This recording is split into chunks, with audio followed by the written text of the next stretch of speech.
लेकिन आप आ गए इस बात पे कि ये जीआईडी के सामने आप छोटे बच्चों की तरह बैठ के निकलते थे बाहर, ऐसे हाथ हिलाते हुए जा रहे हैं, ऐसे एक गाड़ी में 14 साल के, फिर दूसरा जा रहा है जाता, फिर तीसरा जा रहा है, फिर चौथा जा रहा है पप्पू, चौथा बबलू, इधर से ये क्या गुड्डू पप्पू सारे करके, और आखिर में ये जीआईडी तो ठीक नहीं है, और घंटों घंटों बैठे रहे वहां पे, घंटों घंटों बच्चों की तरह बैठ के, और आखिर में फैसला खिलाफ आ गया, अब फेवर में आता। तो ये खेल हो गया खत्म।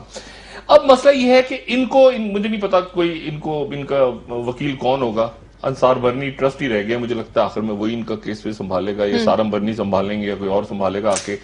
या कोई छिपा फाउंडेशन की तरफ से, या जी तरफ से। बाकी तो कोई ढंग का वकील इनका केस लड़ने को तैयार नहीं। खालिद अनवर साहब भी इनके चले गए हैं बाहर, इनके सारे लोगों पीछे रह के वो पैसा खा रहे हैं, सामने नहीं आ रहे, या अकरम शेख और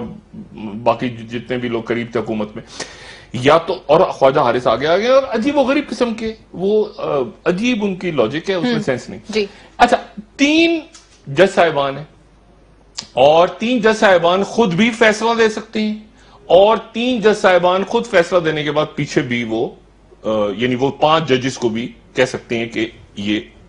उनमें से 2 तो ऑलरेडी फैसला देखे नाहल करार दे चुके हैं। और देखें, खाली नाहलियत नहीं है, किस बात पे नाहलियत है?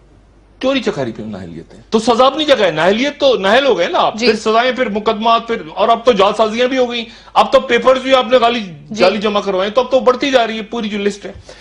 और उसमें एक बात, तो उसमें एक जज, सिर्फ एक जज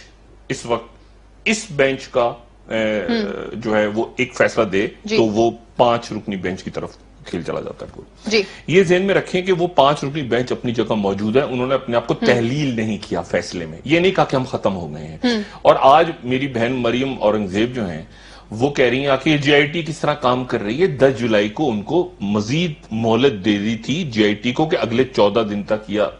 इस तरह गालिबन वो जीआईटी काम कर सकती, 10 दिन तक, 10 या 14 दिन तक वो काम कर सकते हैं। तो जीआईटी ऑर्डर के तहत, सुप्रीम कोर्ट के हुक्म के तहत काम कर रही है, कोई जाके मरियम औरंगजेब साहिबा को ये बताए। लेकिन मसला ये है कि इस वक्त तो एक तो ये मौलाना फजलुर रहमान का एक्टिव होना, और बाकी पार्टियों का आपस में राब्ता करना,